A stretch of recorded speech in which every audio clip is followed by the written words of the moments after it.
हो सकता है आप मेरी वीडियोस नहीं देख पा रहे हो। इसकी वजह मेरी वीडियोस पर लगने वाला बैन है। इस सूरत में आप या तो वीपीएन इस्तेमाल कर सकते हैं या फिर अपना कंट्री चेंज करके कोई भी और कंट्री कर दें, तो आपको मेरा चैनल पेज और मेरी तमाम वीडियोस दिखाई देने लगेंगी।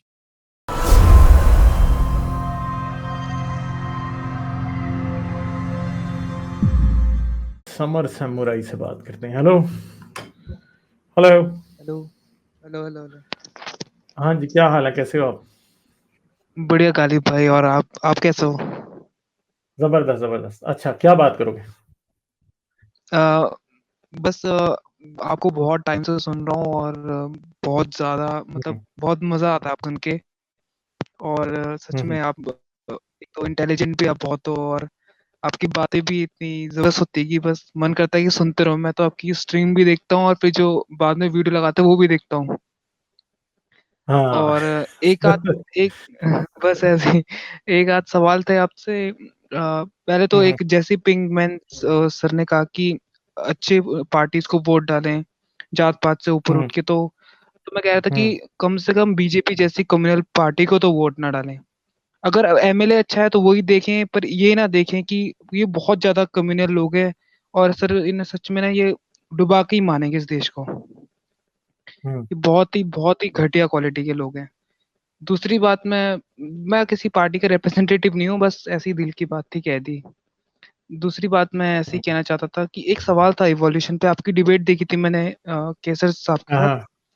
तो हम्म इतना तो मुझे नॉलेज नहीं है इवोल्यूशन पे, पर एक सवाल ये था कि मैं अभी शुरू कर रहा हूँ पढ़ना, अभी तो मैं अभी कॉलेज में ही हूँ। तो हम्म इवोल्यूशन इन्वायरमेंट की वजह से होती है कि इवोल्यूशन हो जाती है और उसके बाद हम इन्वायरमेंट में रहना सीखते हैं?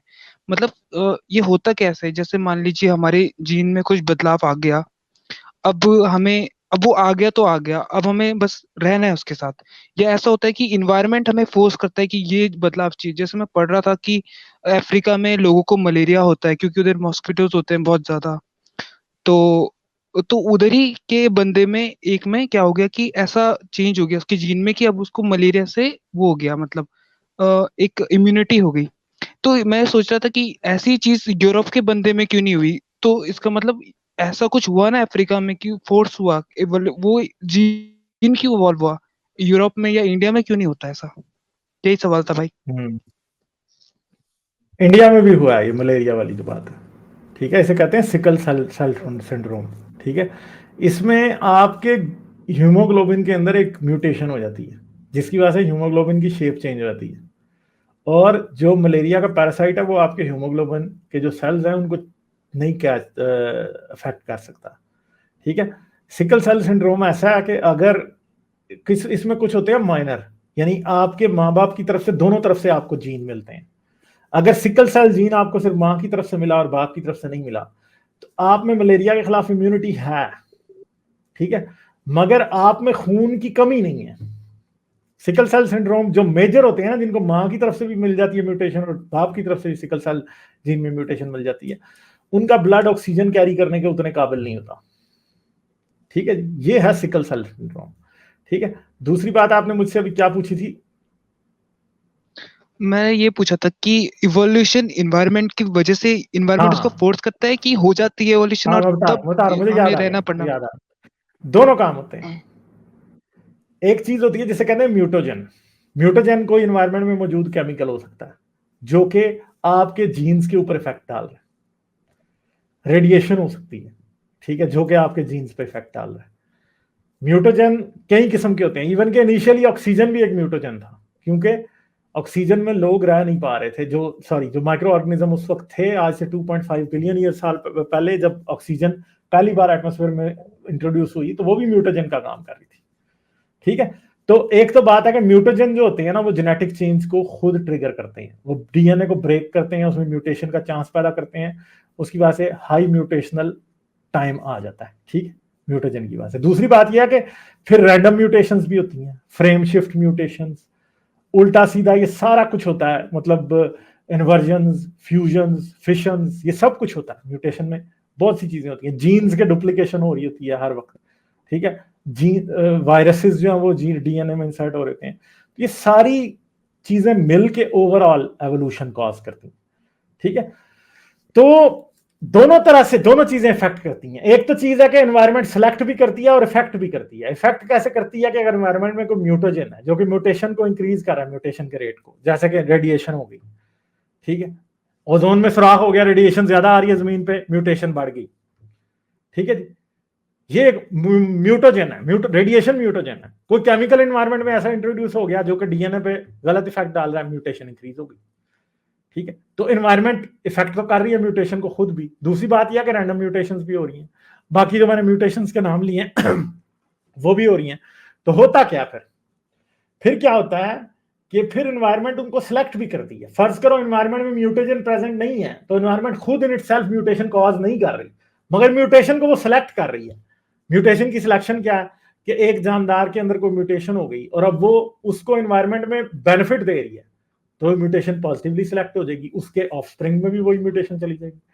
या फिर ऐसा भी है कि एक बाप एक जानदार में एक म्यूटेशन हुई है और वो उसे नेगेटिव सिलेक्शन दे रही है कि उसकी वजह से उसके सर्वाइवल पे बहुत ज्यादा प्रॉब्लम्स आ रहे हैं, तो वो बेचारा उतना रिप्रोड्यूस नहीं कर पाएगा, वो म्यूटेशन खुद ही कैंसिल आउट हो जाएगी, ठीक है।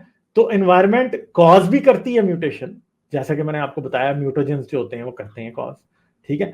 इवन के एनवायरनमेंट खुद भी अब जैसे ये सिलेक्शन का एग्जांपल है कि पैरासाइट है, ठीक है, मलेरिया वाला, वो इफेक्ट कर रहा है आपको और फिर आपके अंदर एक म्यूटेशन हो गई जिसका इफेक्ट पॉजिटिव है, तो वो क्या हो गई है, वो सिलेक्ट हो गई है। अब एक बात है कि हमें पता है कि हमारे पास जो सिकल सेल सिंड्रोम है वो असल में इंटायरली पॉजिटिव म्यूटेशन है भी नहीं। क्यों?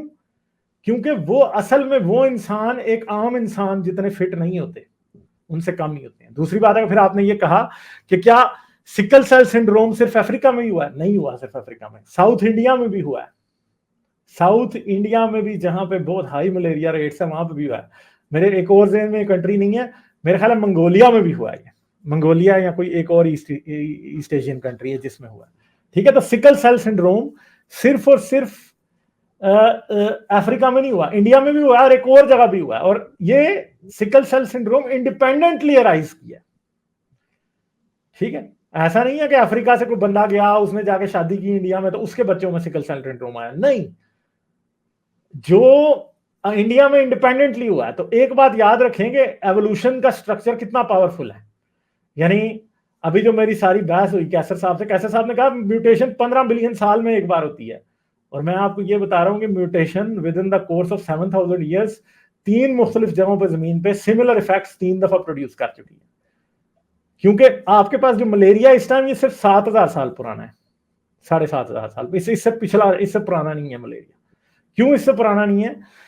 क्योंकि आज से तकरीबन 1 मिलियन साल पहले क्या हुआ कि इंसान और चिंपैंजी, बनोबो, ओरंगुटान, इन सब में एक ही मलेरिया का पैरासाइट था, ठीक है। 1 मिलियन साल पहले इंसान में एक एवोल्यूशन ऐसी हुई जिसका पॉजिटिव इफेक्ट हुआ म्यूटेशन का, कि वो मलेरिया जो कि चिंपैंजी वगैरह सबको होता है वो इंसान पे कारगर नहीं रहा, इट बिकेम इनफेक्टिव। और अगले 1 मिलियन साल तक हम इम्यून रहे मलेरिया से, मगर पिछले 7,000-7,500 साल पहले तकरीबन वो दोबारा से अराइज हुआ दुनिया में, वो पैरासाइट म्यूटेट कर गया और नई टाइप आ गई जो कि अब इंसान को इफेक्ट करती है, और जो इंसान को इफेक्ट करती है वो चिंपैंजी वगैरह को इफेक्ट नहीं करती, ठीक है। तो ये सारी चीज है कि एवोल्यूशन सिर्फ और सिर्फ हमारी नहीं हुई, जो पैरासाइट हमें इफेक्ट करता है मलेरिया का, उसकी भी म्यूटेशन हो रही है।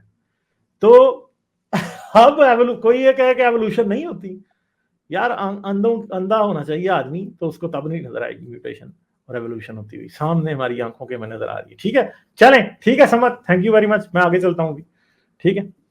ठीक है गालिब भाई, ठीक है, थैंक यू। चलें, ठीक है, thank you, okay, bye bye.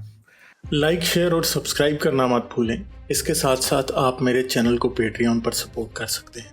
Patreon का लिंक वीडियो की डिस्क्रिप्शन में है।